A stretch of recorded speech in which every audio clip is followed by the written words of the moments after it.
We are touched by fingers that soothe us, even when we are too proud for soothing. We are counseled by voices that guide us, even when we are too embittered to hear. We are loved by an unending love. We are supported by hands that uplift us, even in the midst of a fall. We are urged on by eyes that meet us, even when we are too weak for meeting. We are loved by an unending love, embraced, touched, soothed, and counseled. Ours are the arms, the fingers, the voices. Ours are the hands, the eyes, the smiles. We are loved by an unending love. Baruch atah Adonai, Ohev Amo Yisrael. We join together now, singing these sacred words of our tradition, words of Shema. Shema Yisrael, Adonai Eloheinu, Adonai Echad. Baruch Shem Kevod Malchuto Leolam Va'ed. Please feel free to Ve'ahaveta et Adonai Elohecha b'chol levavecha u'v'chol nafshecha u'v'chol me'odecha ve'hayu hadvarim ha'ele asher anochi metzavecha hayom al levavecha ve'shinantam levanecha ve'dibarta bam B'shivtecha b'veitecha uv'lechtecha v'aderech uv'shochbecha uv'kumecha ukeshartam leot al yadecha v'hayu letotafot bein einecha uchetavtam al mezuzot beitecha uv'isharecha Leman tizkeru va'asitem et kol mitzvotai v'item kedoshim le'Elohechem. Ani Adonai Elohechem asher hotzeiti etchem me'eretz Mitzrayim liot lachem le'Elohim. Ani Adonai Elohechem.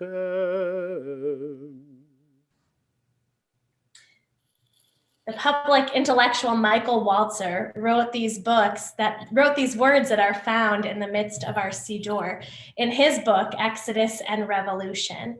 For him, he figured out that the Exodus wasn't just something that happened a long time ago, but it was actually a framework that could be used in all times. For any time that people find themselves in some kind of Mitzrayim, in some kind of constricted, narrow place, the Exodus is a framework for how to break free, how to be redeemed. And so we read these words right before we sing Mi Chamocha, the Song of the Sea, probably the very oldest part of the Hebrew Bible that we have this very Shabbat, this Shabbat Shirah.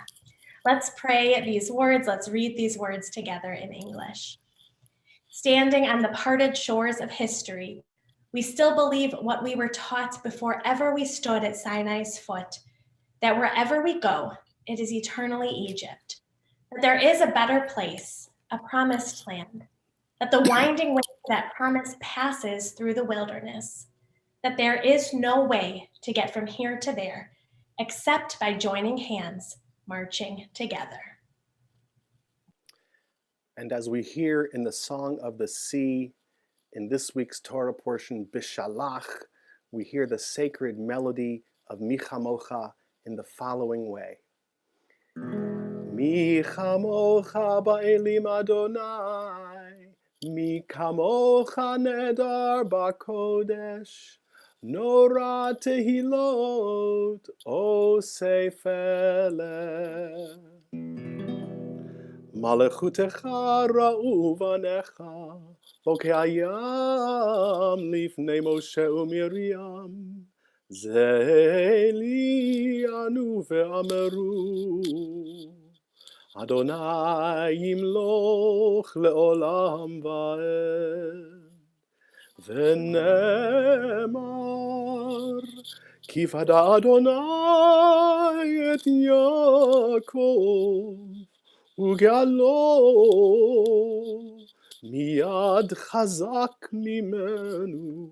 ברוך אתה אדוני גאל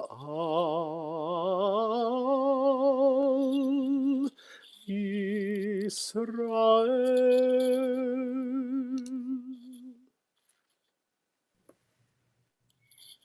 We go from this moment of celebration to a moment where we pray to God for shelter. Help us to lie down, Adonai, in peace, and let us awake full of life. Keep us safe under your shelter of peace. Blessed are you, source of kindness and love, who spreads a sukkah of peace over us, over Jerusalem, and over all who live on earth. Baruch atah Adonai haporei sukat shalom. Shalom aleinu ve'al kol amo Yisrael. Ve'al Yerushalayim ve'al kol amo. Ve'al Yerushalayim Shalom. Ve'al Yerushalayim ve'al kol amo. Ve'al Yerushalayim Shalom. Baruch atah Adonai haporei sukat shalom. Shalom aleinu ve'al kol amo Yisrael. Shalom aleinu ve'al kol amo Yisrael.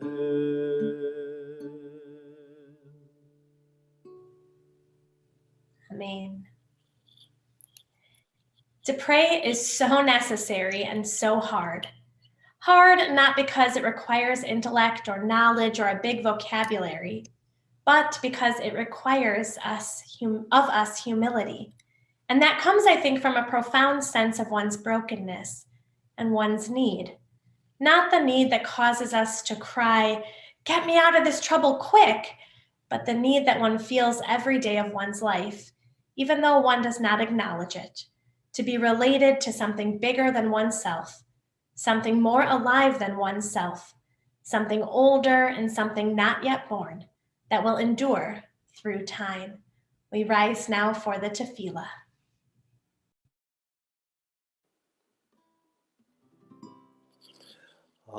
Adonai sifatai tiftach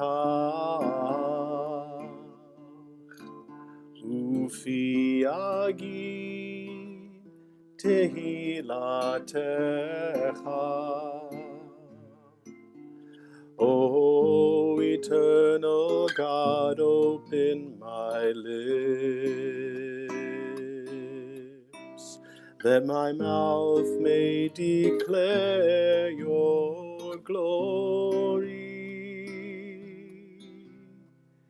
Adonai sifatai tiftach ufi agi tehilatecha. O eternal God, open my lips, that my mouth may declare your glory. Baruch atah Adonai Eloheinu ve'Elohei avoteinu ve'imoteinu, Elohei Avraham, Elohei Yitzchak, ve'Elohei Yaakov, Elohei Sarah, Elohei Rivka, Elohei Rachel, Velohei Leah, Ha'el Hagadol, Hagibor v'Hanora, El Elyon, Gomel Chasadim Tovim, V'konei Hakol, V'zocher Chastei Avot V'imahot, Umevi Geula Livnei V'nehem, Lema'an Shemo Be'ahava, Melech Ozer Umoshia Umagen, Baruch Ata Adonai, Magen Avraham Ve'ezrat Sarah. Ata Gibor Le'olam Adonai, Mechaye HaKol Ata Rav Lehoshia, Mashiv HaRuach Umorid HaGashem, Mechalkel Chaim Bechesed, Mechaye HaKol Berachamim Rabim, Somech Noflim Verofei Cholim, Umatir Asurim, Umekayem Emunato, Lishenei Afar, Micha Mocha Baal Gevurot, Umido Melach, Melech Memit, Umechaye, Umatzmiach Yeshua, V'ne'emanat Halachayot HaKol, Baruch Ata Adonai, Mechaye HaKol. Ata Kadosh V'Shimcha Kadosh, U'Kedoshim B'chol Yom Yehalalucha Selah, Baruch Ata Adonai, Ha'el HaKadosh. Amen. Please feel free to be seated. We pray together these Shabbat intermediary prayers of our tefillah. Baruch Ata Adonai, Mekadesh HaShabbat. Praise to you, Adonai, who sanctifies Shabbat. Baruch Ata Adonai, Hamachazir Shechinato Letzion. Blessed are you, Adonai, whose presence returns to Zion. Baruch Ata Adonai, Hatov Shimcha Ulchana'e Lehodot. Blessed are you, Adonai, your name is goodness, and you are worthy of thanksgiving. We continue now with our prayer for peace. Shalom Rav.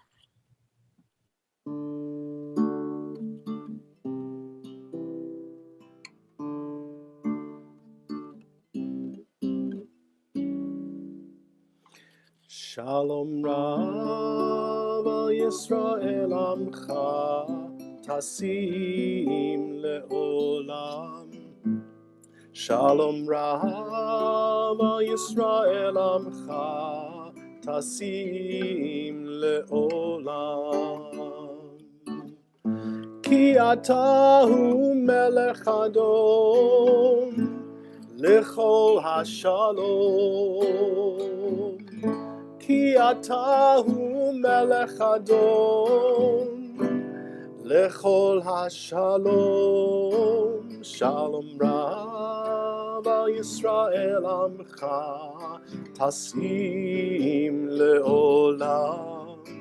Shalom Rav al Yisrael Amcha, Tasim Le'olam. V'tov be'einecha levarech et Amcha Yisrael, b'chol eit u'v'chol sha'a b'shlomecha.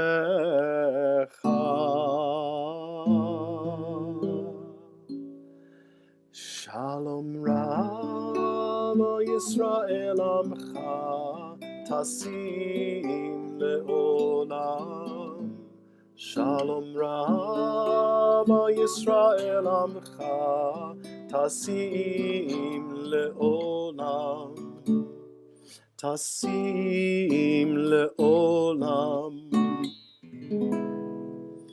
Tasim Le'olam.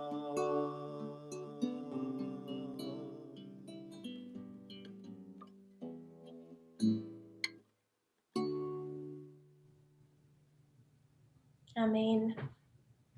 Of course, when we pray for shalom, we know that within there is the word for shalem, for wholeness. And we pray for wholeness and for healing for so many among us, especially now, while we are still in the midst of this horrible pandemic. So while we think about everyone who is stricken by illness, and we think about everyone in our community, in our country, in our world, who could use a little bit more wholeness, we particularly think of these people in our community, and we pray for their healing this Shabbat. We pray for Shandel Batfreda Malka, Charlene Petlin, Shirley Graham, Alicia Shimon Ben David, Phyllis Slavin, Keith Mandel, Steve Chaplinsky, Ethan Kadish, Laura Bublitz, Keturah Bublitz, Ari Bublitz, Stephen McGlowski, Jean Robertson, Julie Borkoff, Dolores Mishlow, Margot Raz, Mark Bloom, Carol Dubin, Rachel Batfruma, Carrie Yudkovich, David Goldstein, Otto Feller, Weston Bednicki, Michael Keller, Kupal Bat Rosalind, Marilyn Hurwitz-Kahn, Wendy Schuster, Mark Pash, Chris Gould, Mackenzie Clyde, Jane Robertson, Doreen Sager, Samsara Vizcaya, Sharon Rotman, Eliyahu Ben Maxon Mala, Rivka Bat David Videvora, Bob Radke, Lyle Rubel, Mark Cook, Moshe Ben Nechama, Karen Pearson, Tony Gregg, Darlene Saxton, Edward Pierce, Jean Bass, Lee Applebaum, Alan Turner, Judy Weingarten, Myron Dvorkin, Ruben Benitez, Eugenia Benitez, Sybil Savalsky, Esther Cohen, Barbara Schnoll, Andrew Allenson, Seema Bardo, Lauren Charos, Matt Charos, Lisa Furstadt, Michal Yehudit Bat Sarah, Terry Finch, Sherwin Pelton, Phil Himmelfarb, Bonnie Stern, Vince Tomkowitz, Yetta Benedin, Jonathan Crescenzo, Umbaldo Perez, Marcia Diamond, Harav Alana Miriam Bat-Chava, Judy Jorgensen, Ellen Bouts, Anne Rosenberg, and Faye Levin. I am deeply sorry if I've mispronounced any of the names of these dear people. We pray together now for their healing, and if there are any other people in your life for whom you are praying for healing, I invite you to utter their names out loud or hold them in your heart as we pray these words together.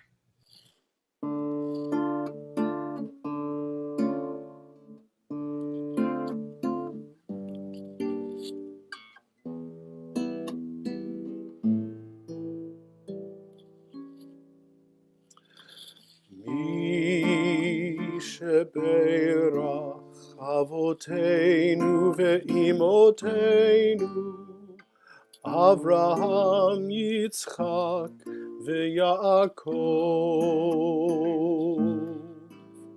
Sarah, Rivka, Rachel ve'Leah Uyevarech v'Yirapeh et hacholim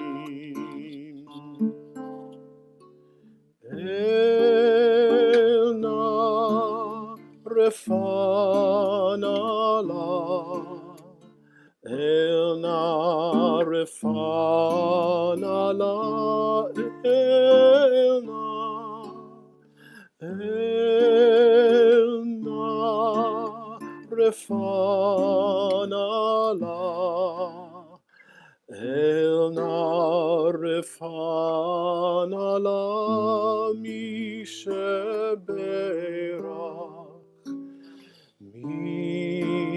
sheberach avotenu ve'imotenu Avraham, Yitzchak ve'Yaakov Sarah, Rivka, Rachel ve'Leah Uyevarech v'Yirapeh et hacholim.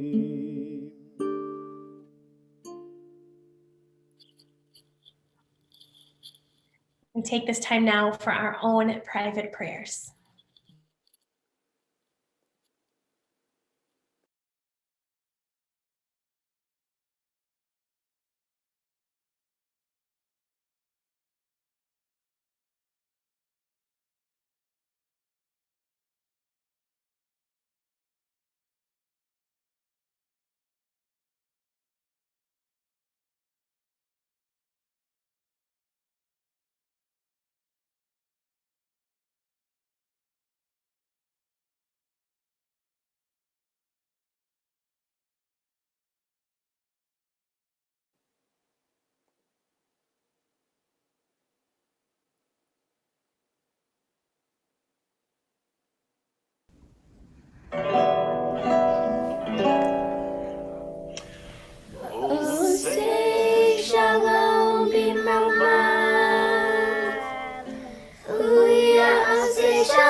Yaseh Shalom, Yaseh Shalom, Shalom Aleinu Melech Yisrael. Yaseh Shalom, Yaseh Shalom, Shalom Aleinu Melech Yisrael.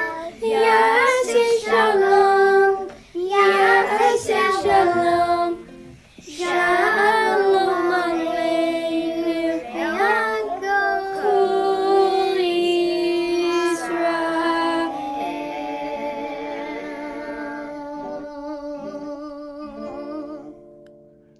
They are amazing.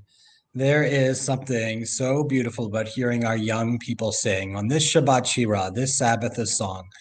You know, one of the things that is traditional in congregations all around the world today on this Shabbat is there's a celebration of music and there's a celebration of choirs and singing.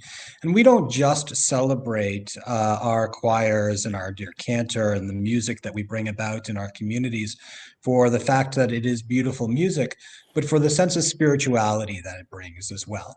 When we think of that first time that our people sang at the shores of freedom, when they sang joyously to Adonai because of all of the good that they future. It's an affirmation that despite it all, that we can not only survive, but we can thrive. Music and singing and participation together is a way for us to enlighten and bring goodness to the world and lift our spirits even in the darkest of times. And so we owe a debt of thanks to our choirs, whether they be our youth choir or our everyday choir, our choir that leads us in high holidays and on Shabbat services throughout the year. We are grateful to them, but I know that the gift of singing together is in itself an extraordinary pleasure that we all have the wonderful privilege of listening and singing along with. So I'm going to turn it over to the cantor to share with us the beautiful music that our choirs have prepared. Drea, can you put me on the screen for a moment? Shabbat Shalom, everybody. I just want to name a few names before we hear the choir. We pray so fervently that we will be back together soon, singing together and hearing the voices of our brothers and sisters in our ears. But I just want to send a shout out, number one, to the Honigmans and the Arnsteins for sending in their videos for the youth choir that just so beautifully sang Oseh Shalom. And I also want to call out the following names of the choir who we've been together every Monday night since I started here in July, and they're such a sweet, wonderful group of people. Let me just run their names down.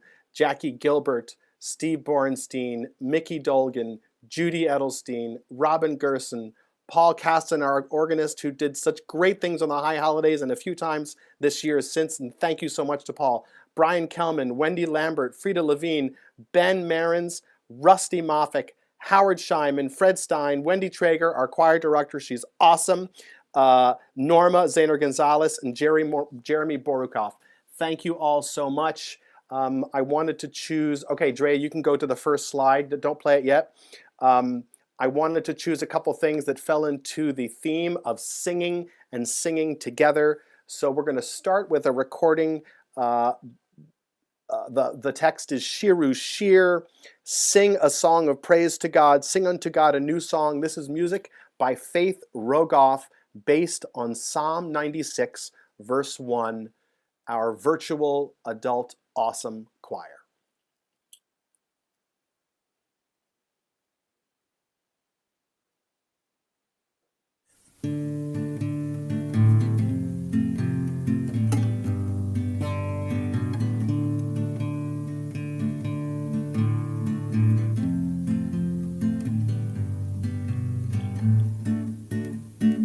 Shiru, Shir Hallelu, Shir Hallelu, Shir Hallelujah. Shiru, Shir Hallelu, Shir Hallelujah. Shiru, Shiru, Shiru, Shir Chadash. Shiru, Shiru, Shiru, Shir Chadash. Shiru, Shiru, Shiru, Shir Chadash. L'Adonai. Shiru.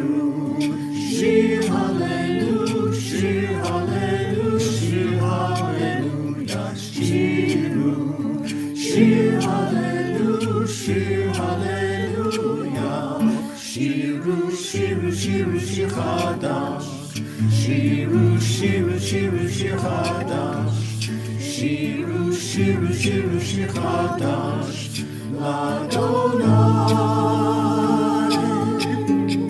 שירו, שיר הללו, שיר הללו, שיר הללויה. שירו, שיר הללו, שיר hallelujah.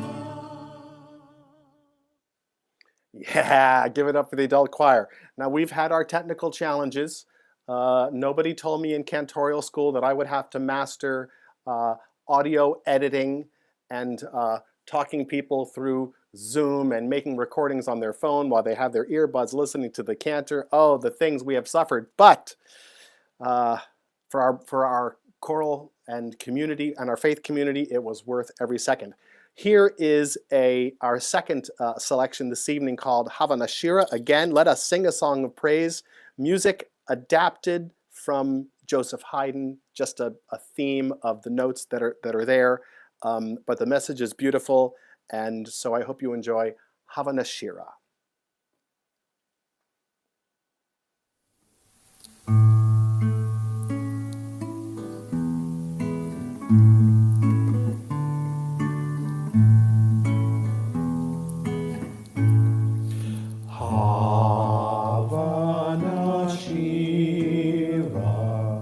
Shir hallelujah,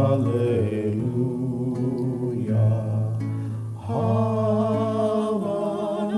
Shira, Shir hallelujah, Hava Shira, Shir hallelujah.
Shabbat Shalom, everyone. Thanks, choir. You sounded brilliant.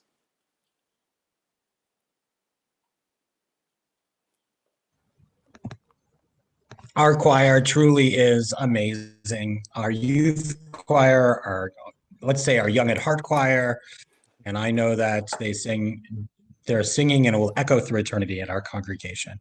And speaking of echoing through eternity, so too do the words of our tradition as we rise together now. Aleinu l'shabeach la'adon hakol, lated kedula le'yotzer breshit, shelo asanu kegoye ha'aratzot, velo samanu kemishpechot ha'adama, shelo sam chelkenu kahem, vegor aleinu kechol hamonam, va'anachnu koreim, Umishtachavim umodim lifnei melech malachei hamelachim HaKadosh Baruch Hu. V'ne'emar v'haya Adonai lemelech al kol haaretz. Vayom hahu yeh Adonai echad. Ushemo echad.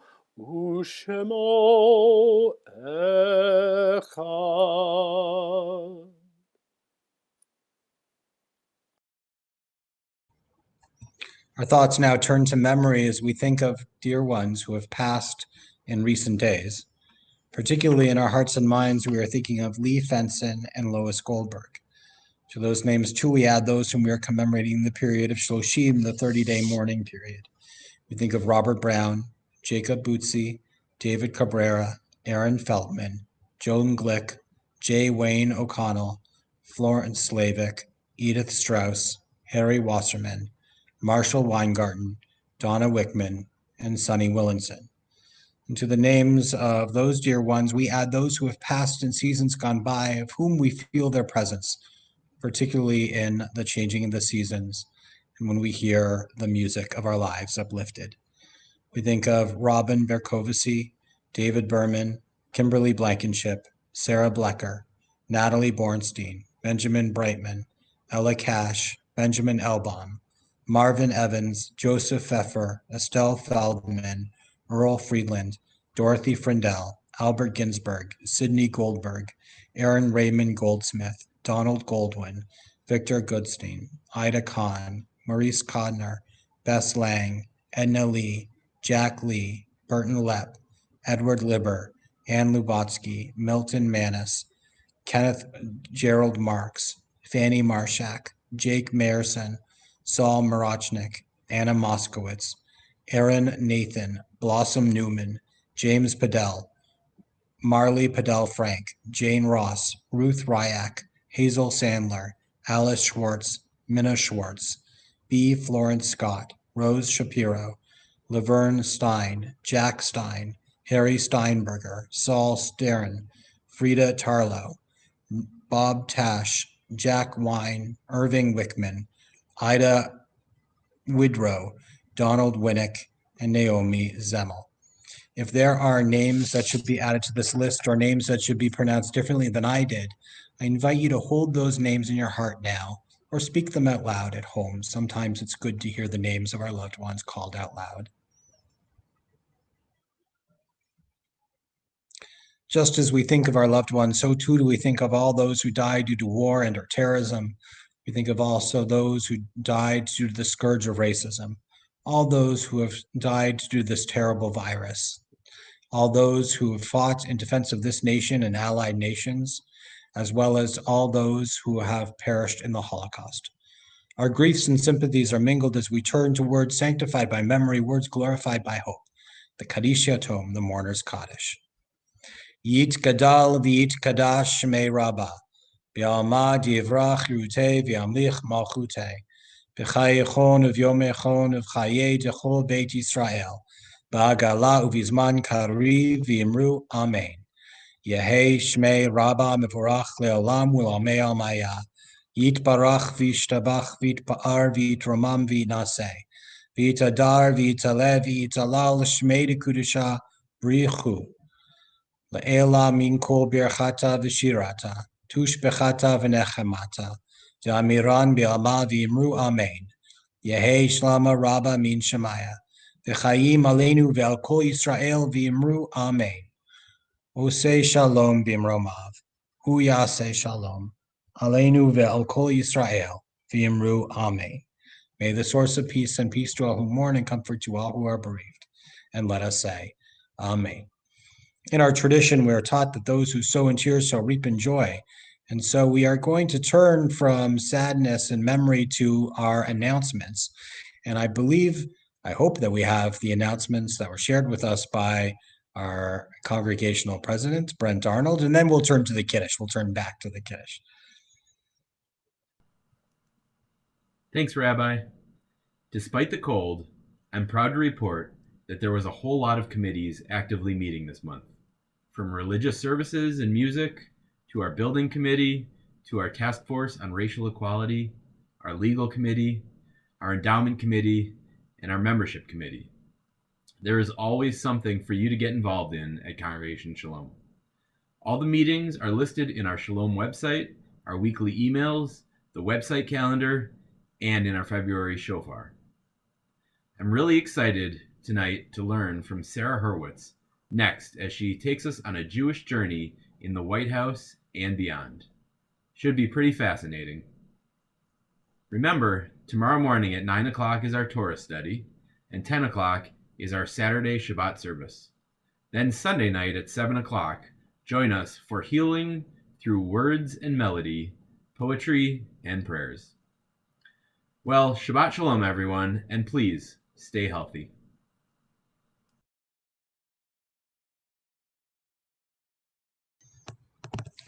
One additional announcement to make is that we have a new adult education opportunity, Jewish Stories of Resilience with Rabbi Rachel, February 2nd and 9th at 7 p.m. on Zoom. We hope that you'll join for that wonderful class.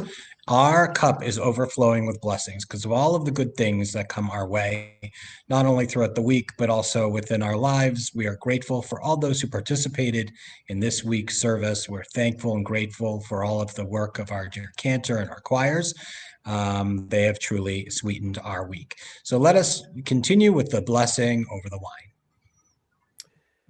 Baruch atah Adonai Eloheinu melech haolam borei peri hagafen. Baruch atah Adonai Eloheinu melech haolam asher kiddushanu b'mitzvotav v'ratzavanu v'shabbat kodsho be'ahava uvratzon hinchilanu Zikaron lemaaseh v'reishit Ki hu yom techila lemikra'ei kodesh Zecher litziat Mitzrayim Ki vanu v'acharta Ve'otanu kidashta mikol hamim V'shabbat kodshecha be'ahava uvratzon hinchaltanu Baruch atah Adonai mekadesh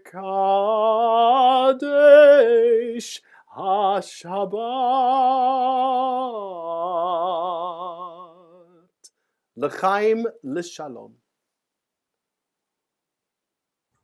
L'chaim.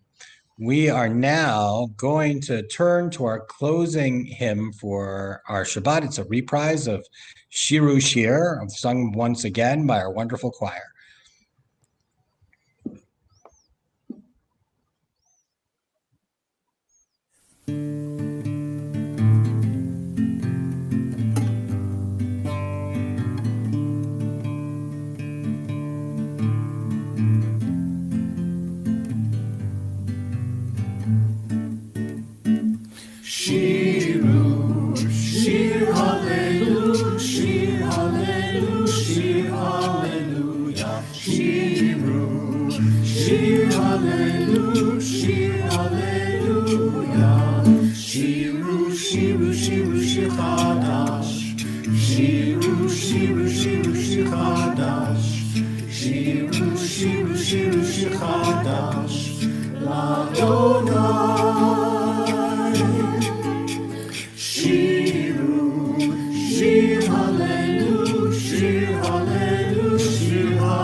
Shir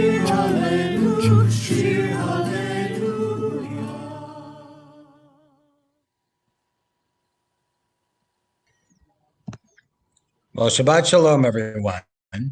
And now it is a joy as we turn to our wonderful guest speaker, Sarah Hurwitz. We're so delighted that you are joining us, and I have the great privilege of reading your bio, which is extensive and quite wonderful, and I really feel honored to even read it.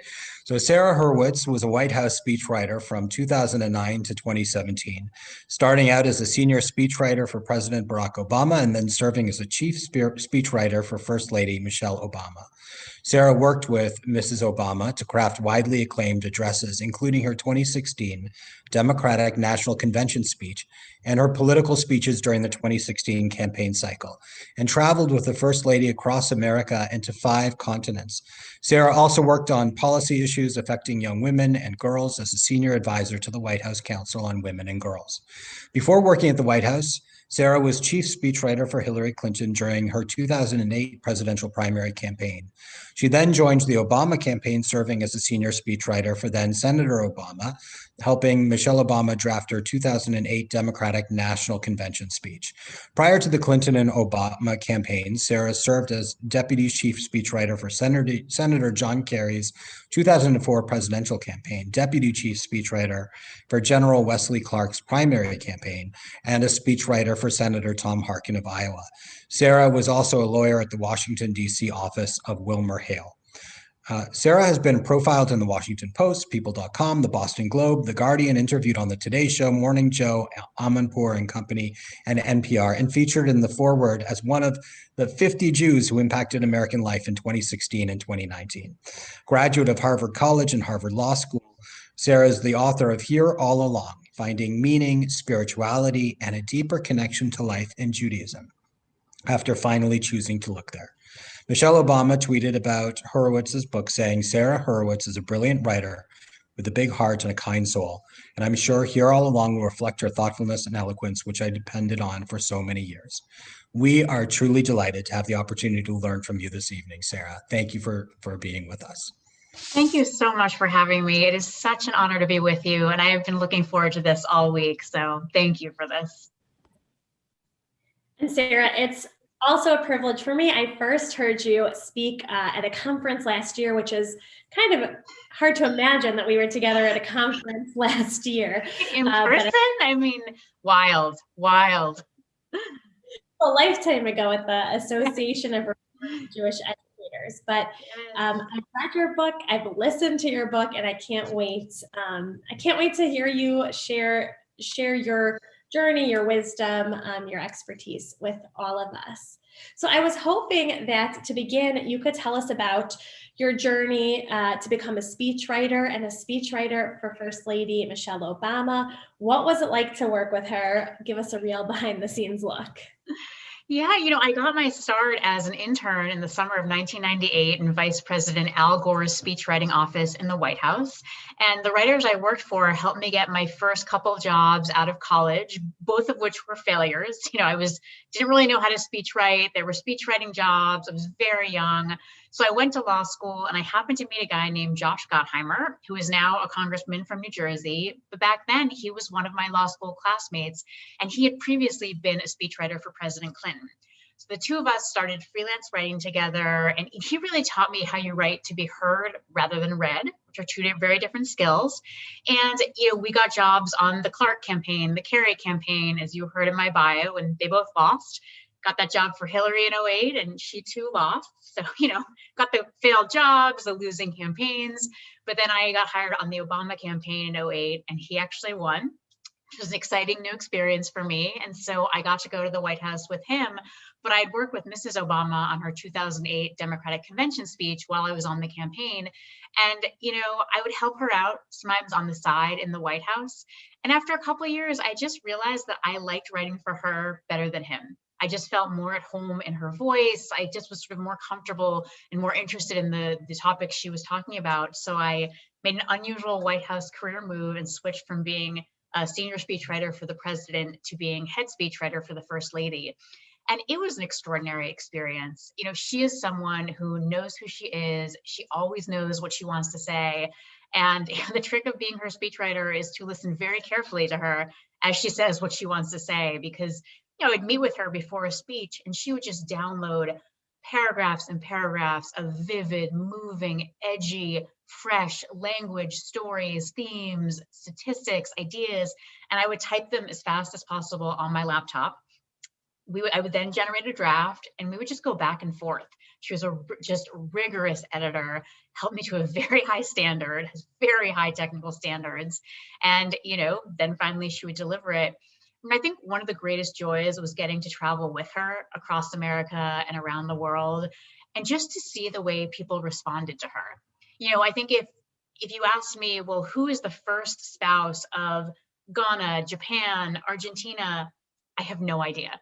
But everyone seemed to know who Michelle Obama was as the First Lady of the United States. We would land in a country and people would be lining the streets, cheering, waving American flags.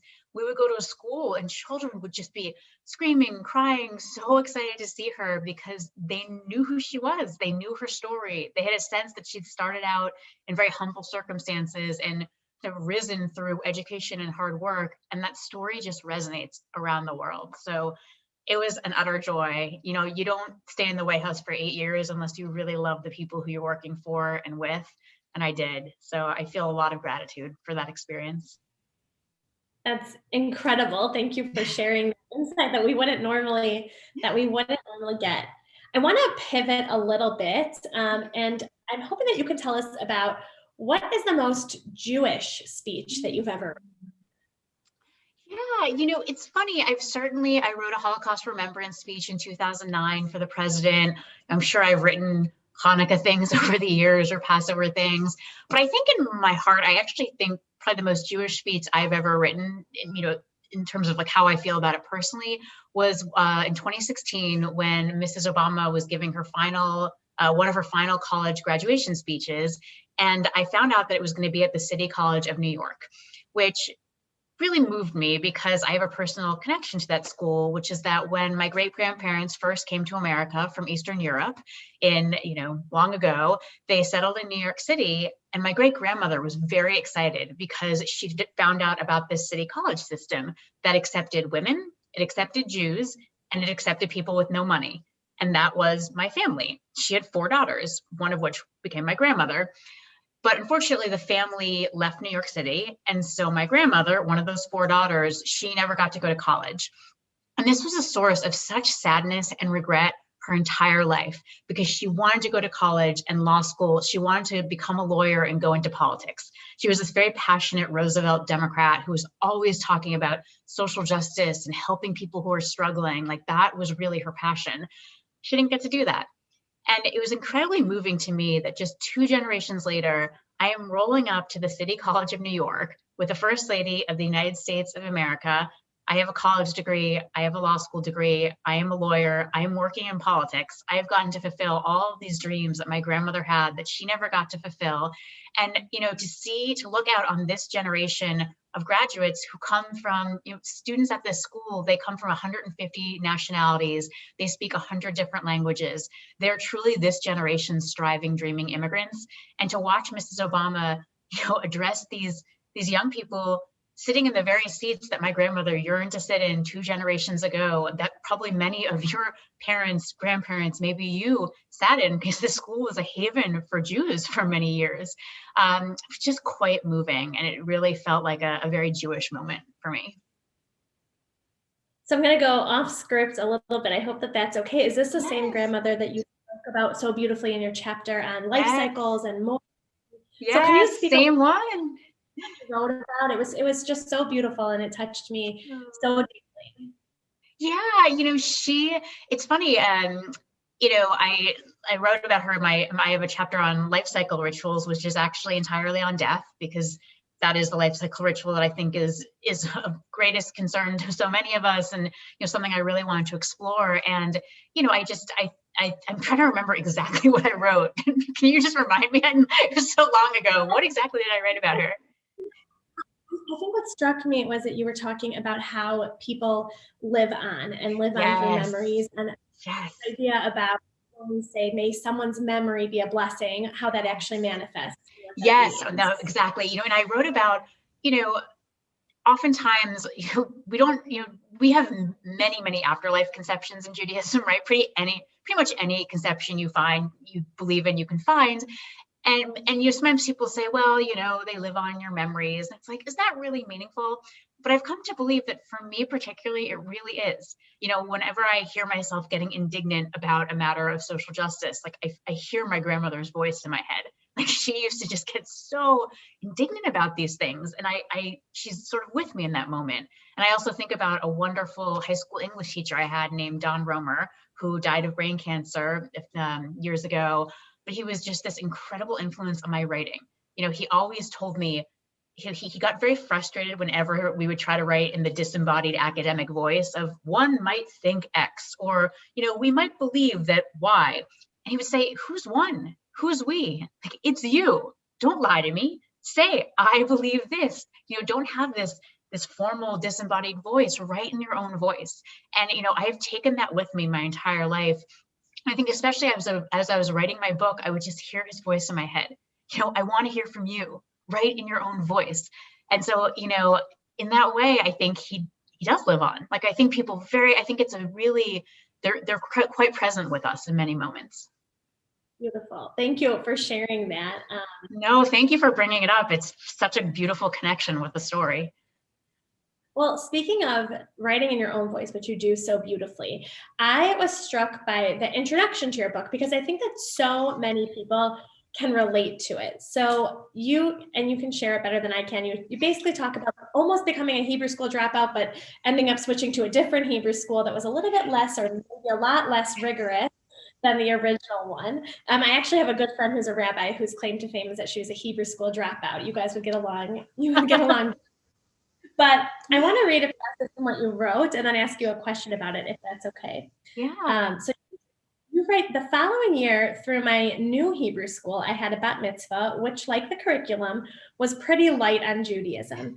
Various family members read poems and quotes. I played the flute. It was a beautiful and deeply meaningful coming of age ceremony, one that I will always treasure, but it bore only a passing resemblance to a Jewish life cycle ritual. And that was about it for my Jewish observance.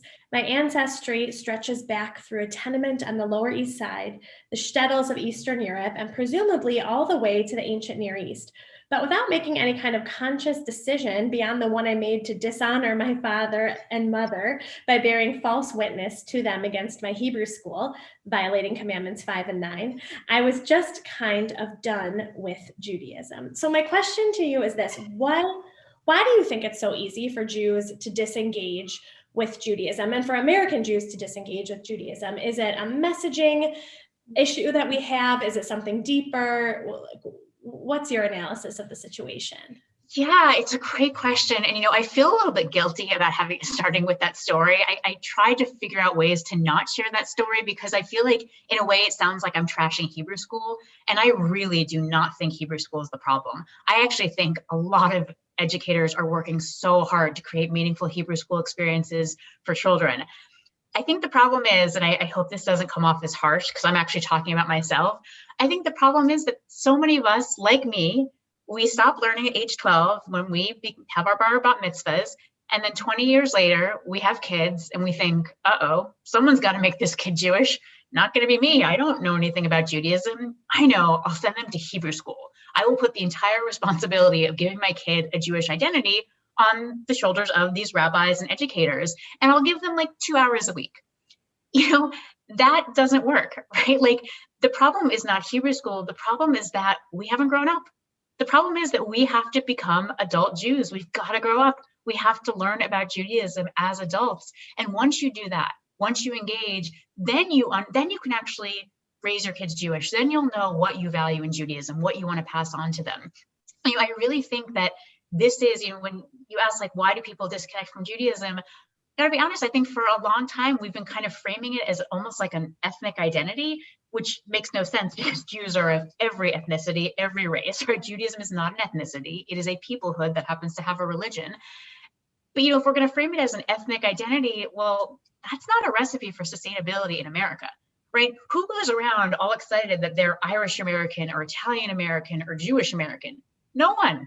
But 150 years ago, boy, that really defined who you were. but those identities fade over time. And now, we're at that 3 or 4 generation mark with Judaism, and it makes me very nervous when I hear people say, oh, I'm an ethnic Jew, I'm a cultural Jew, I'm Jewish by heritage. But that's a thin identity, right? That's not really going to last. That's not really sustainable. So I think the challenge is it's literacy, right? It's like we really need to, there needs to be a reason why we engage in Judaism. And frankly, it worries me a little bit that if I ask the average American Jew, what does Judaism say about how to be a good person? They'd probably say like, oh, social justice, tikkun olam, tzedakah, beautiful. But that's actually every religion believes in social justice, as do decent secular people. We don't own that as Jews. We do have a very unique and specific, and I think extraordinary approach to social justice, but like most Jews don't know anything about it. If you ask the average Jew, what does Judaism say about God? It's a being in the sky, probably male, controls things, punishes people. I'm not sure. That's not true. We could have incredibly sophisticated theology and spirituality. These are two of the most important questions that anyone can ask about their life. And if the average American Jew cannot give the most basic answer, I think we have a problem, right? Judaism has so much wisdom to offer about how to be a good person, how to lead a beautiful, meaningful life, how to find profound adult spiritual connection. And if we don't know about that wisdom, then I think it's very easy to step away, to kind of cultural Jew it, to like, I'll show up every so often, I'll feel vaguely, oppressed and care about anti-Semitism, but that's kind of it. And I don't think that's sustainable. Absolutely. I mean, I obviously couldn't agree with you more. I want to talk about the two things that you just mentioned. I want to talk about ethics, and then I want to talk about God. So first, if it's okay, let's start with ethics. Yeah. So you talk about this in your book, and I thought that it was so authentic and vulnerable. You talk about striving to do the right thing and how most of us think that we're good people. And I think that that's true too. I don't really encounter many people who say like, I'm a terrible person, unless it's like sort of sarcastic. Right. But really, like, I think most people think that they're making good choices and decent choices. And you talk about how you thought that you were a good person. And then when you studied Jewish ethics, you realized, and I think you said that you weren't a great person. So I'm wondering about the distinction between just like being your sort of average good person and what within the context and framework of Jewish ethics can make you strive to be a great person. Yeah, it's so true, right? I was like, I don't lie, cheat, or steal, right? I follow American laws, but that's a very low bar. Like the ethic of American law is do whatever you want as long as you don't infringe on people's property rights or their civil rights or physically assault them, right? It's a pretty low bar. In fact, I would actually sum up the ethic of modern secular culture as do whatever you want as long as you don't hurt other people too much. Right? Nothing in there about generosity, compassion, self-sacrifice, maturity, decency, integrity, right? That's not really our secular ethic. And when I started studying Jewish law, it was like very sobering to realize that actually Judaism holds us to a much higher standard. I see it particularly in the Jewish laws around speech. Judaism has just extensive and very adamant laws against shaming people, right? And I began to realize like, wow, I shame people more than I want to admit. In an argument, when I want to win, I sometimes kind of embarrass people or almost like humiliate them to kind of prove my point. And it's like, Judaism actually compares shaming people to murder because they observe that in both cases, the blood drains from someone's face. I mean, you can call that hyperbole, but if you think back to a moment in your childhood when you were humiliated publicly, you still remember it, right? That still cuts at your heart. And I thought, wow, this is actually quite wise. So speech. I also was thinking a lot about the Jewish laws around how you help those who are financially struggling. I'd always thought like, oh, you give money and that's what you do. Well, there's actually a lot of thought about like, how much do you give? And more importantly, how do you do it? Do you give to people in a way that doesn't embarrass them, that doesn't single them out, that doesn't make them feel ashamed, a way that empowers them instead of disempowering them? I mean, Jewish law gets very specific in this area. There's actually a law that says that if you've given someone a loan and they can't pay it back, you should actually try to avoid running into them in the street because you're going to embarrass them. Now, that's really in the weeds, really, like, why be so in the weeds? But what I see in Jewish law is this really particular concern for the dignity and humanity of every single person. Jewish law is constantly calling on us and pushing us to really look at each individual human being and be sensitive to their needs, to embarrassing them, to mistreating them. And I hear this old lie that Christianity is a religion of love and Judaism is a religion of law. And I think what people who say that clearly know nothing about Judaism, because they don't realize that our laws are how we express love. Our laws are constantly pushing us to love more deeply, to show more consideration, compassion, sensitivity to others. So I think as I began to study that just profound ethic of love in our laws, it was sobering, but also really moving. And it's not about being perfect. I violate Jewish ethical laws 100 times a day, but I used to do it 120 times a day. So good, right? I'm getting better. I'm thinking about it. And I think that's what Jewish law can do for us. It kind of holds out a higher bar to which we can aspire. That's beautiful and amazing. And I think that, I don't know, I think for me now it's very clear that we see a difference even in the midst of this pandemic, in the difference between what you were talking about in terms of sort of the American ethic of sort of what sort of the baseline that our culture demands of us and what our Jewish tradition demands of us. And I think you're right. It's so sobering to see. Totally. Yes. I just want to remind everyone who is watching in with us on Zoom that at the end, I think maybe I was supposed to say this before, but at the end, we're going to have some time for questions and answers. So if you type your questions into the Q&A function, or if you really have to, the chat function, either one will work. Abby's going to sort of sift through them and help us. And Rabbi Noah at the end will be lifting up some of the questions so that we can have some of that Q&A time. So now kind of back to the regularly scheduled program. I want to shift gears and talk about God. So the third chapter of the book is titled, and I love this so much, Freeing God from, quote unquote, his human-shaped cage in the sky. And so I think that the experience that you describe with your own theology also resonates for many people. I'm going to read another quote from your book. You write, I found myself toggling between exasperated atheism, hazy agnosticism, and spiritual but not religiousism, thinking there must be something out there, but not something I was comfortable calling, quote unquote, God. To be honest, I felt like I was too smart to believe in God. Like God is fine for other people who need that sort of thing to comfort themselves in times of distress or to incentivize them to behave morally, but not me. I was above that.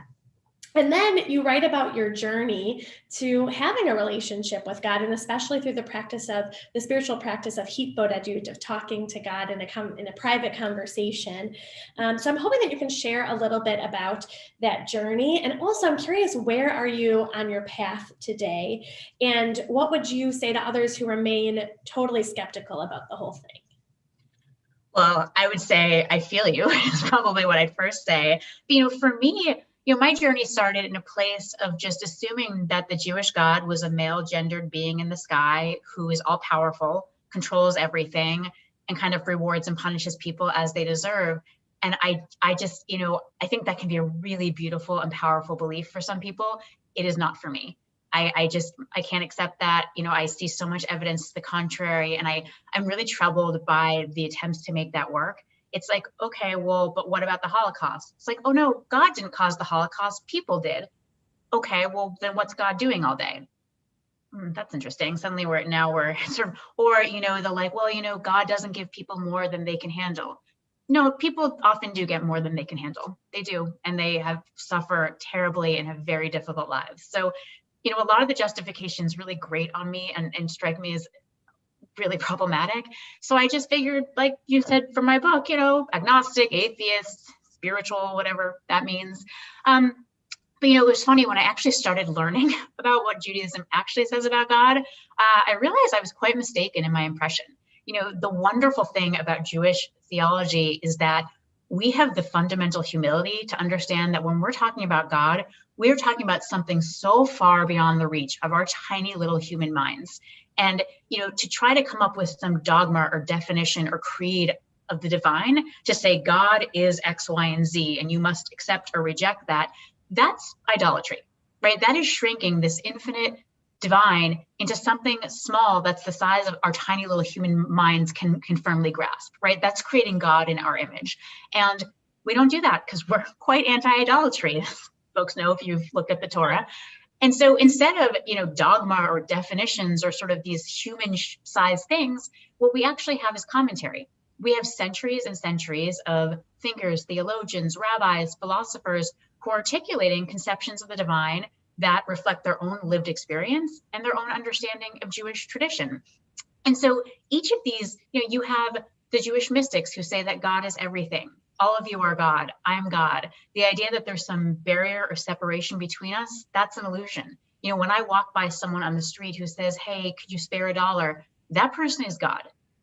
Pretty profound way to look at the world. You have the Jewish philosopher Martin Buber, who says that God is what arises between two people in deep human relationship, both being fully vulnerable to each other, fully seeing each other's humanity. What arises between them is God. You have Rabbi Mordecai Kaplan, who says that God is the process by which we each become our highest and truest selves. Now, none of these things is meant to be taken as a systemic theology, right? Each of them are constructs. Right? That's all we really, theologies are just constructs. They're just ideas that allow us to connect with whatever this divine is. And some ideas are helpful and some ideas are not, right? So you kind of have to what I found is I started looking around for the constructs that touched me. And there were some constructs that offended me or that I thought were stupid. And so I rejected them. That's okay. But I found many, many Jewish constructs of God that just resonated with me, where I thought, yeah, that moves me.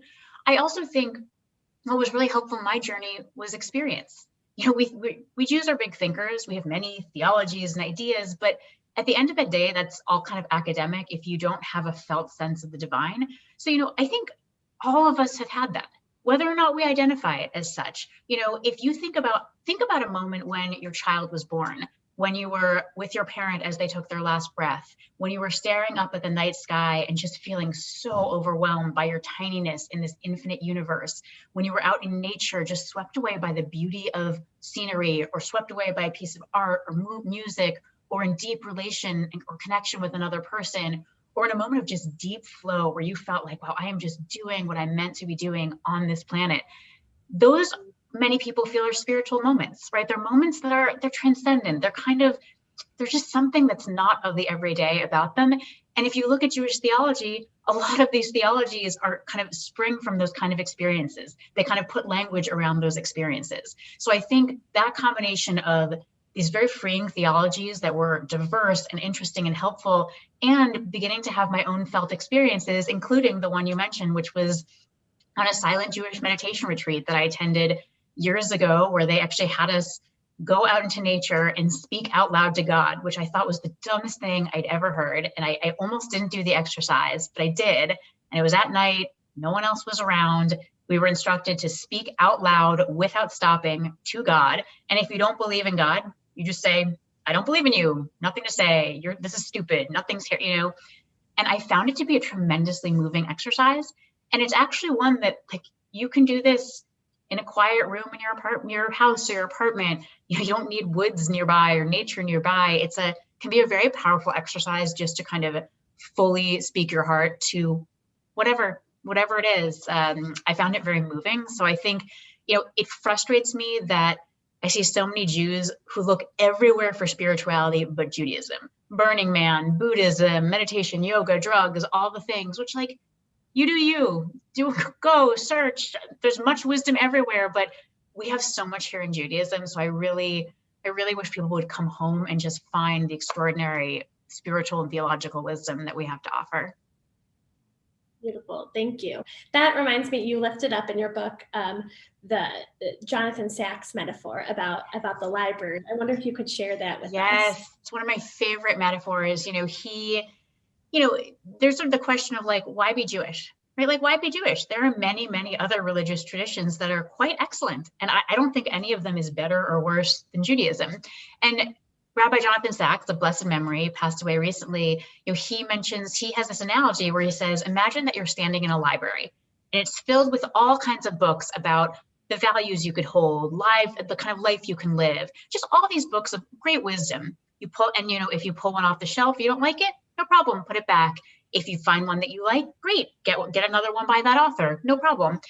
And one day, as you're just picking and choosing in this library, you look up and happen to notice this old, crumbly, leather-bound book that has your family's name on the spine, like Hurwitz, up on the shelf. And you think like, that's strange. Okay, so you pull it down and you start thumbing through it, and you begin to realize that every page is a different generation of your family. It's going way, way generations back, listing out the wisdom that they have learned about how to be human. And just it's generation after generation, the advice, the wisdom, what they want to pass on to future generations. And you get to a blank page and it has your name at the top of it. Now, what are you going to do? Are you just going to take that book, shove it back on the shelf, say, meh? I don't think you are. I think even if the wisdom that you found in those pages wasn't really that great, it's the wisdom of your family. And you know what? Some of those other books might be just as wise, if not more wise. But again, the book has your name on it, has your family's name on it, and it has a page for you. And I think that is one of the best answers I've ever heard to the why be Jewish question. It's the story of your family. Absolutely. It's so profound. I think too, some people I think get intimidated by Judaism because there is, like even using that metaphor, that book is so huge. Like it spans, millennia really. And there's so much to learn. And in every single aspect of Judaism, there's so much to study and so much to learn.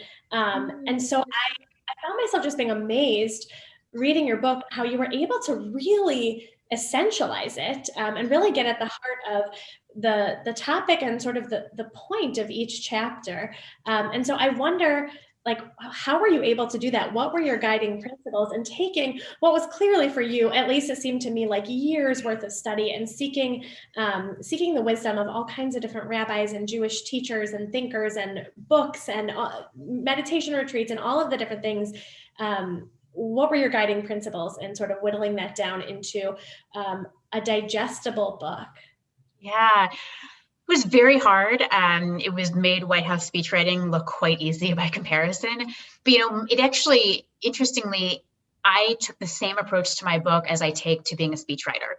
My job as a speechwriter it's to translate whatever it is that the speaker is speaking about, in this case, myself, into language that will really move an audience. So for example, if I was writing a speech about healthcare in the White House, a policy person might say to me, oh, our healthcare plan is amazing. It's going to bend the cost curve and it's going to lower cost of healthcare as a percentage of GDP and improve the delivery system.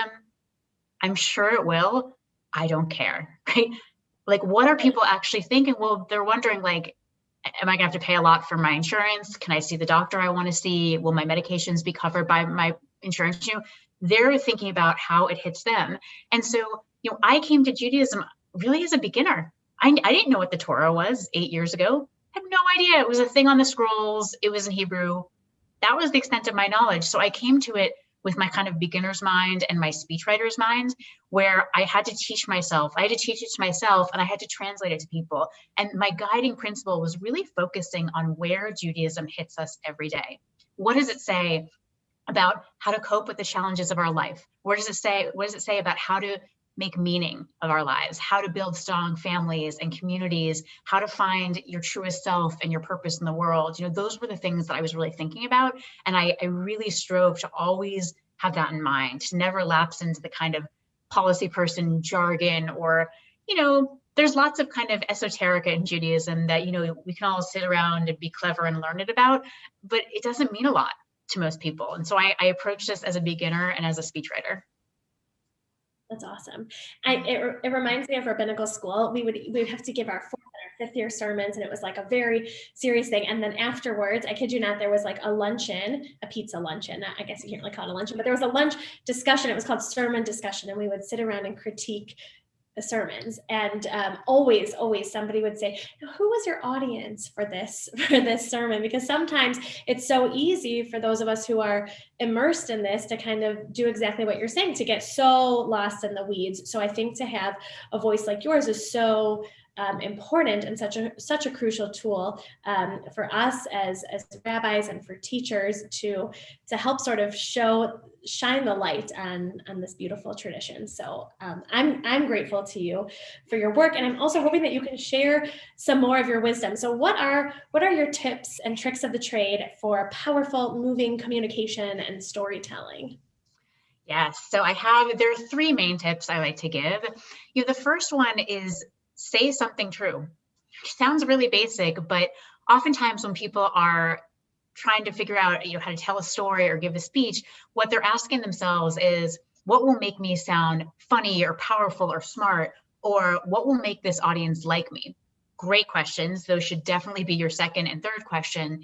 But your first question should really be, what is the deepest, most helpful, most important truth that I can tell at this particular moment? Get very, very clear about what that is. Now, you may not be able to tell it.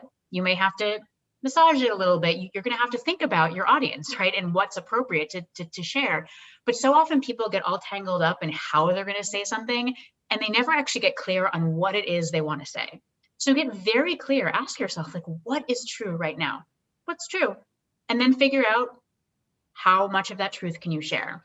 And there's a real power to this, because oftentimes when someone actually just says the thing that everyone is thinking but no one is acknowledging, when someone actually points out the elephant in the room, it's bracing. You actually think like, wow, I trust this person. This person is real. They're being straight with me. I think about Barack Obama's 2004 Democratic Convention speech, which he started by saying, let's face it, my presence on this stage tonight is pretty unlikely. He then went on to speak about his Kenyan father, who and his he talked about his Kenyan roots, which very few political consultants back in 2004 would have said, yeah, you should really lean into the fact that your father was from Kenya, right? But he just said something true. He said, let's face it, y'all are thinking that it's kind of unlikely that a Black guy named Barack Hussein Obama is on this stage. And it's like, wow, did he say that? He did, and it was thrilling. It was bracing. So say something true. My second tip is just talk like a human being. I don't know what it is where people who are so lovely and dynamic and engaging, they step behind a podium and kind of lose their minds. You see politicians who are like, we need to put hardworking American middle-class families first. It's like, what? Or a business person will say, we really need to leverage our platform to catalyze our it's like, again, or you'll see people who recite a speech at you. They're like, good morning. It is a great pleasure and a profound honor to be here today, right? The sing-songy kind of, you don't greet your colleagues in the morning by saying, good morning. It is a great pleasure. You say morning, everyone. How are you? So good to be here.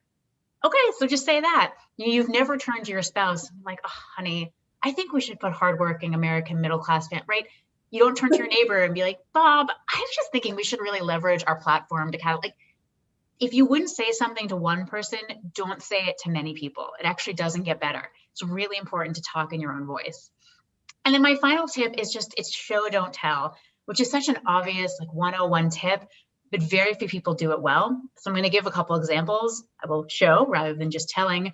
I can tell you that my friend John is very uptight, neurotic, exacting, perfectionist, kind of anxious. Or I can tell you that I left my friend John alone in my kitchen for 10 minutes. And when I returned, he had alphabetized my spice rack and he was centering the magnets on my refrigerator with a ruler. If I call you tomorrow, what will you remember? Will you remember those images or will you remember the adjectives? A real life example of this is Michelle Obama's 2016 Democratic Convention speech. She could have started that speech by saying, when we first got to the White House on my daughter's first day of school, I was anxious, I was worried, I was scared, I was uneasy, I was afraid. Adjectives, telling. Instead, she said, on my daughter's first day of school in the White House, I watched them climb into those big black cars with all those men with guns, and I saw their little faces pressed up against the window, and I asked myself, what have we done? Now, that is an image that is very hard to forget once you've heard it, right? She doesn't need to tell you all of the adjectives about how she's feeling. You know how she's feeling in that moment. She's terrified, right? You're with her, you're seeing that. So I think it is just so important to ask yourself, can people see what I'm talking about? Have I left them with an image? I think those are really my three best tips. Thank you. That's awesome. I could sit at your feet all day long and soak this. I want to talk more about politics. And the role, like where you see the role of Judaism in politics, and even more specifically, we're in obviously such divided times and in such partisan times. Where do you see the role of Judaism in partisan politics?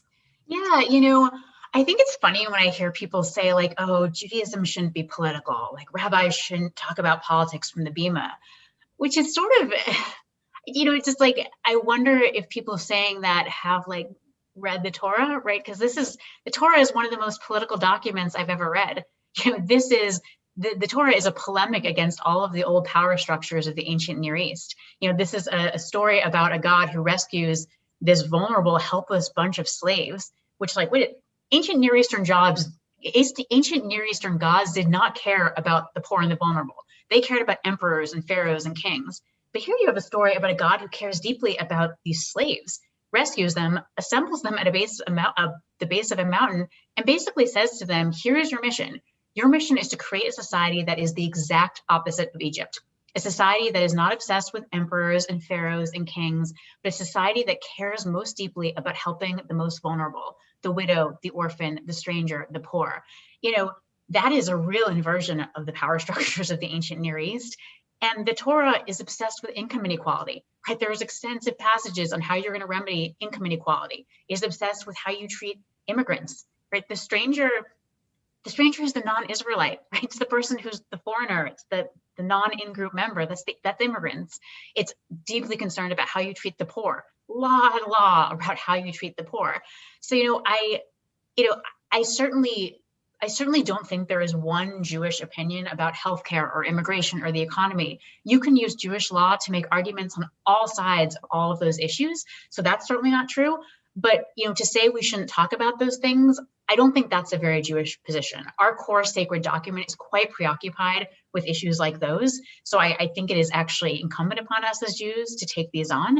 That said, we shouldn't necessarily be partisan. I think that that's true. But I also think we've kind of come to a moment where it's like we want to reach out to the other side. And I can certainly, as a Democrat, reach out to a Republican who says, look, I believe in smaller government and lower taxes. Like, okay, that's a reasonable position. Like, let's learn from each other, because they might change my mind, I may change theirs. Or someone who says, I think we need fewer immigrants. Or someone who says the government shouldn't provide healthcare, right? These are very reasonable positions, and we should have a good debate about them. But when I'm talking to people who say, well, Joe Biden didn't win the election, or there's a cabal of global elites running a pedophile ring, which, when you hear cabal of global elites, that should just like make you a little nervous. This very old anti-Semitic conspiracy theory. I can't have a debate about that, right? Now we're just talking about things that simply aren't true. So I think it's really important for us to distinguish between lies and between legitimate differences of opinion on policy. And so, when we say, well, there's always both sides, of course, on legitimate policy issues, there aren't both sides on facts. So I think that's an important distinction to be made.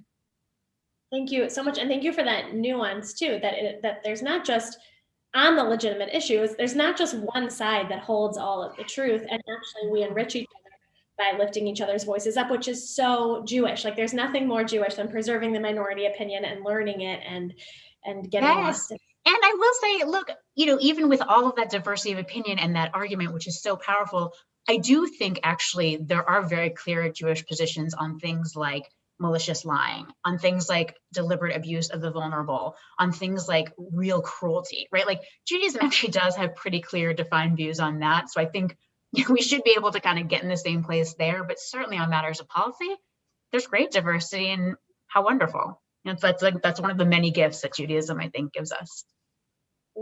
Thank you. So I want to talk about the end of your book. You talk about Rabbi B'nai Lappy's crash theory, and she's just down the road in Chicago. And actually, I know you could take her classes like online through her Beit Midrash Savara, which I highly recommend. I wonder if you could explain what crash theory is, and what are we in the American Jewish community to learn from this crash of the pandemic that we're all living through and slowly emerging from right now? Yeah, this is Rabbi B'nai Lappi's theory. She calls the crash theory, and I think she's drawn on other scholars as well. She basically says that every person and institution has a master narrative about their life. So an example might be a young person growing up in a home where they always thought, okay, I'm going to go to med school, I'm going to be a doctor, that's what my parents want for me. They get to high school and they realize they're terrible at math and science. They hate it. Crash. They're like, okay, so, and actually what they want to do is be a chef. So that's a crash in the master narrative, right? So in that case, you have exactly 3 options. Option 1 is you deny the crash. Okay, I will just grind my way through calculus. I will deny my love for cooking. I will go to med school. Generally doesn't turn out well. Option 2 is you just run right into the crash and you totally ditch the master narrative. So I'm dropping out of high school. I'm just going to go cook in a restaurant. I will get no further education. Okay, also a little excessive. Option 3 is you reinterpret the master narrative through the lens of the crash. So it's like, okay, I don't want to go to med school. I do want to be a chef. My parents care a lot about education. That's pretty reasonable. Okay, maybe I'll get my degree in finance so I can open a restaurant while I'm also taking cooking classes, right? You kind of reinterpret. And so, in terms of Judaism, we've had many crashes throughout our history, right? The fall of the temple in the year 70, where our whole way of worshiping was around sacrificing animals, and we had to just change that and, start like praying to God with prayers and in synagogues. You then, many years later, have the crash of emancipation in Europe, where suddenly you didn't have to be just a Jew, you could be a citizen of a country. So you have the option 1 people who say, no citizenship, we're going to live in these very isolated kind of very traditional Jewish communities. You've option 2, the people who ditch the master narrative and run right into the crash and say, forget Judaism, I'm going to be a communist, secular, I'm going to be an intellectual. And then option 3 is question mark, right? Option 3 is Reform Judaism, Conservative Judaism, Orthodox Judaism, Reconstructionism. These are all option 3s that have arisen in the last 150 years as we're trying to figure out, okay, what's next, right? And I think that, we also have other crashes, right? The Holocaust was obviously a terrible crash, right? That crashed a lot of our theology, and we had to kind of rework our master narrative. The founding of the state of Israel I would argue it's a good crash, right? Sometimes crashes are good. But, our old narrative of Jews as a stateless, powerless people, that's no longer true, right? We have a state now. Okay, what does that mean? And I think today with the pandemic, that has crashed a lot of the way we were practicing Judaism, right? Not being able to gather in communities. And now we're trying to figure out, okay, what does Judaism look like during this pandemic? And what do we learn going forward? And, I'm so curious to see what will happen. I think there's so much innovative, smart, thoughtful Judaism.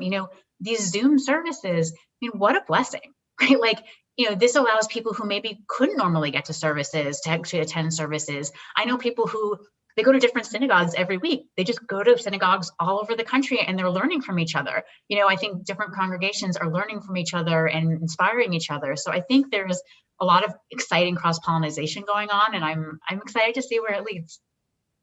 Thank you. Me too. This has been such a joy and such an honor to be able to interview you and talk with you and ask you these questions. And I want to invite Rabbi Noah back on and for us to have a chance to take some questions from the congregation. Great. Thank you so much. Thank you, Sarah, for sharing such thoughtful and clear and really deep thoughts about Judaism and life. I really so appreciate all of your words. I'm going to share some questions from our congregation.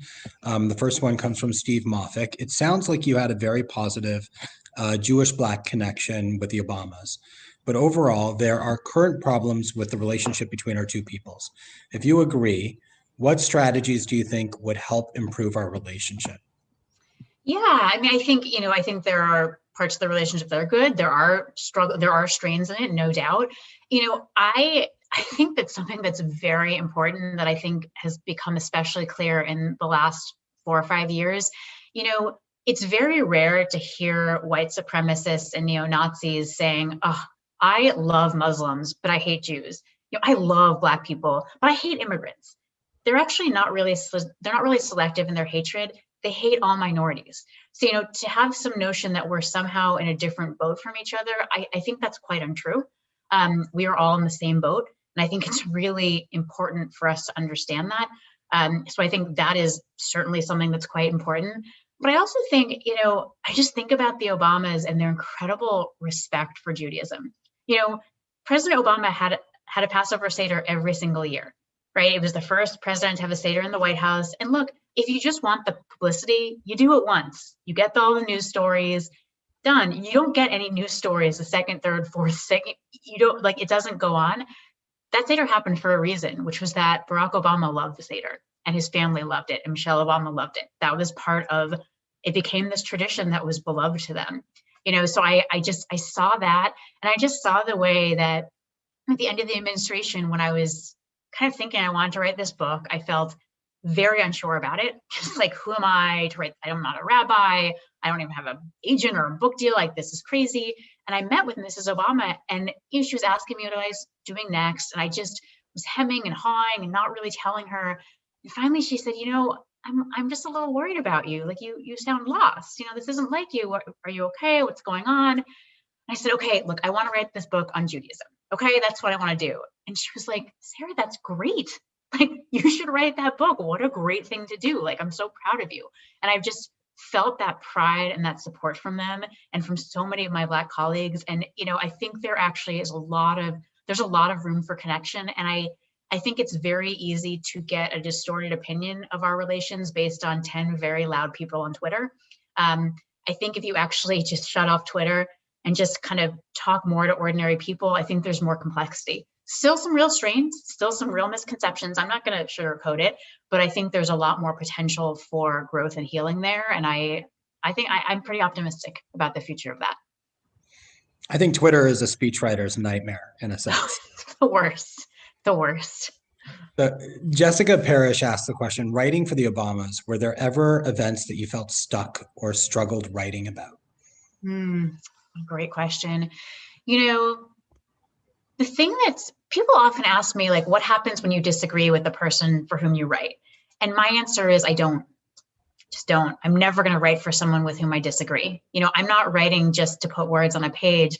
I'm writing to promote certain causes and values and ideas. So I never had a moment where I just was like, ooh, they want to say something that I morally disagree with. But there were times when I had writer's block, when I really struggled to put something together. In fact, the 2016 Democratic Convention speech, I don't know why I had such a hard time with it. But, Mrs. Obama had pretty clearly articulated exactly what she wanted. And for some reason, I just could not put it together. And I actually remember when I was writing it, I actually had to go teach at a Jewish retreat, which I just didn't have time for, which made me even more stressed out. So I remember teaching a class about Shabbat on Friday night and then going back to my room and working, which is just embarrassing, all night. And it just wasn't coming together. Finally, at like 1 a.m, I realized how it was going to come together. And I think that is the biggest struggle as a writer is, when you're starting out, you worry like the muses aren't going to come, right? Just, it's not going to happen. It's not going to come, but it does because it has to. Speechwriters are not novelists. I can't go to a cabin in the woods for a week to like feel my feelings. Like, the speech will happen whether or not I write it, and I have to write it. So I used to say to my deputy, it's like, okay, this doesn't have to be good, but it does have to be done. So I think in those moments when we get stuck, like, you just, at some point you give up good and you just get it done. And I would rely a lot on my colleagues for help. We're always in and out of each other's offices. I think taking breaks is incredibly important. Going for a run, stepping away, just doing something different, just to kind of joggle your brain a little bit can be helpful. But, I think as I became more experienced, I came to have faith in the muses, right? That it's not some magical process that does or doesn't happen. You make the muses come, right? You make it with your skill and with getting help from others and with your hard work. And it's a sense of faith. It really is a sense of faith. It is a sense of faith and trust. That's exactly right. Joan Saperstein asks, Sarah, thank you for a very thoughtful talk. What is your view of the role that Jewish youth groups like NIFTY, BBYO, USY can play in helping teens after their bar and bat mitzvah? How it can help them stay connected to Judaism versus feel that milestone is the end of their Jewish experience? I am a huge fan of the Jewish youth group movement. I have spoken to, I think, almost all of those groups. And it's really, if you ever get a chance to spend time with those groups, it's incredibly moving to see how passionate those kids are. They have these amazing relationships. They are doing deeply Jewish things together. And I remember I was actually speaking to a group, it was, I think, BBYO in Miami. One girl, she said, like, I'm the only Jewish kid at my school. Like, this is the only place where I feel just like I'm with my people and I can be openly Jewish. Like it was so important to her. And I think those groups are just unbelievably important to teenagers. I think they are so valuable and powerful, and they really lead, I think, a lasting effect for a lot of kids. I also think that, the post-college pre-baby stage, like 20s, early to mid 30s, I think that's actually a really important time to reach Jews, because it's when they're adults, right? They can actually appreciate a lot of the deepest insights of Judaism with some real maturity, some greater sense of self than you have when you're 15, but they don't yet have kids and commitments that just take over their time. So they actually still have the time to engage deeply. So I think there's a lot of really great programs that are reaching kids at that age, like Moishe House, One Table, Honeymoon Israel. I think those are incredibly valuable programs. I think more needs to be done in that space particularly. Well, it would certainly go a long way to stop that sort of pediatric Judaism that you were sort of talking about, that arrested development that we all sometimes have when we stop learning, when we become bar mitzvah. Yeah. Steve Moffick asks, what started your delving so deeply into Judaism 8 years ago? Yes. So it was totally random. I gotta be honest. At the age of 36, I broke up with a guy I was dating. I had a lot of time on my hands, and I was just really lonely and kind of bored, and wanted to find a way to get out of my apartment. And I happened to get an email from the Washington, D.C. JCC advertising an Intro to Judaism class. And I really signed up just to fill time. I was not on a spiritual journey. It really could have been a painting class or like a karate class. I probably would have signed up. I just thought, I'm a cultural Jew. I don't know anything about Judaism. Maybe I should learn about my culture. And the class itself was very standard. There was nothing unique about it. But I was just blown away by the material we were studying. I could not believe the depth of what Judaism had to offer. This was 4,000 years of crowdsourced wisdom from millions of people about how to live a worthy life, how to be a good person, how to find meaning and purpose, how to find an adult, mature spirituality.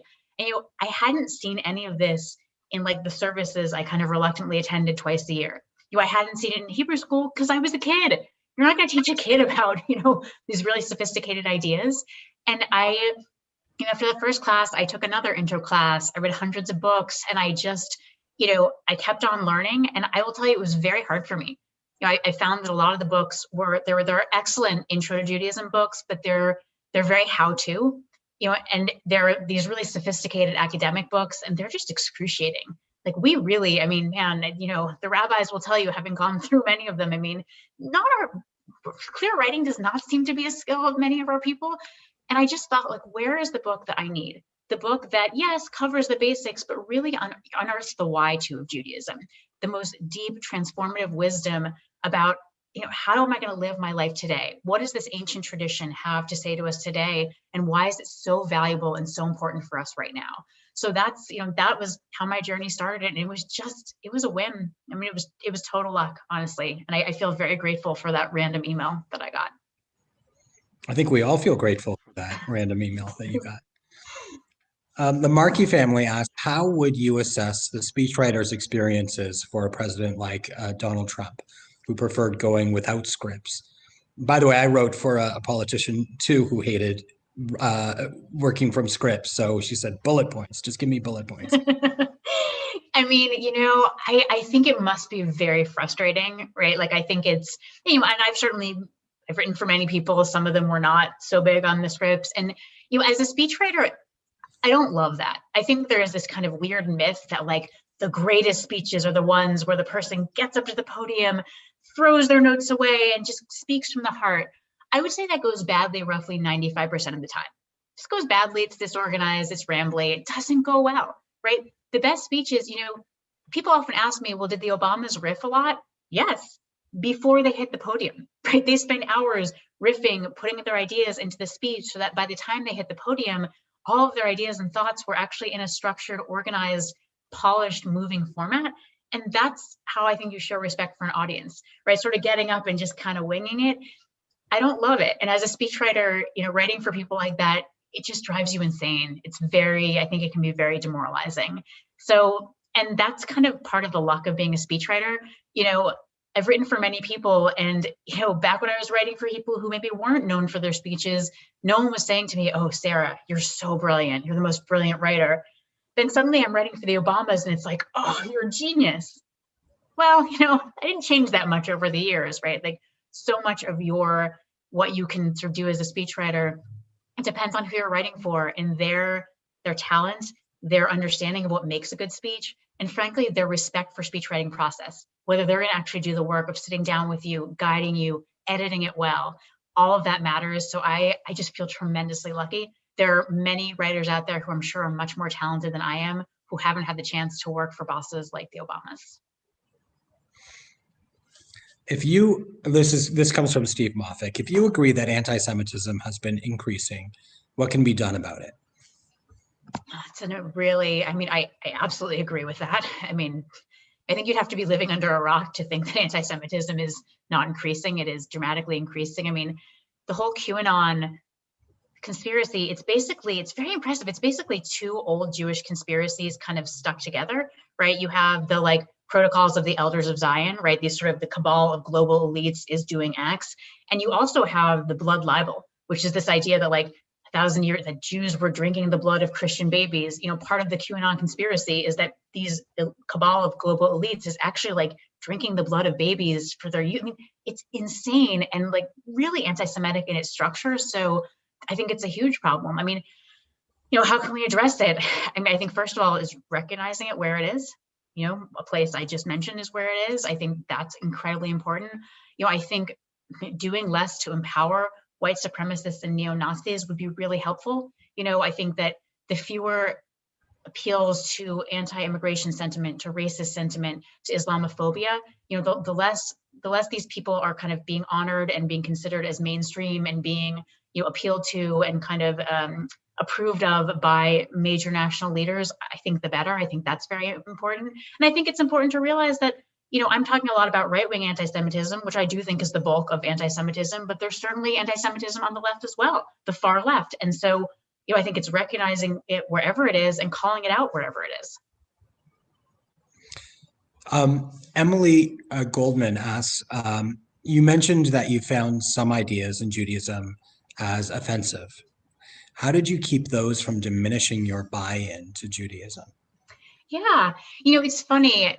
I often hear people saying, well, I can never, I'm Jewish, but I can never be, observant because the Torah, it's just so offensive. I mean, it's sexist and there's slavery and the God is so vengeful. And yeah, it's a 2,500-year-old document. That was the world 2,500 years ago. We've spent 2,500 years reimagining it, reinterpreting it.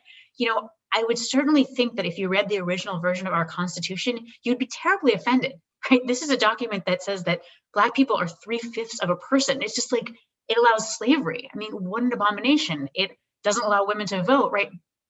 There were some really problematic ideals in our original Constitution that frankly just reflected the norms of its time. There were also a lot of really brilliant and earth-shattering ideas, and we've spent 250 years reinterpreting it. So when I think about the parts of Judaism that kind of, offend me, some of that ancient stuff, doesn't really trouble me because in the Judaism, even the Jewish world that I and 90% of the American Jewish community lives in, there are no distinctions on gender anymore. Women are rabbis. There's, homophobia is not institutionalized in this at all. We have gay rabbis. We marry gay couples, right?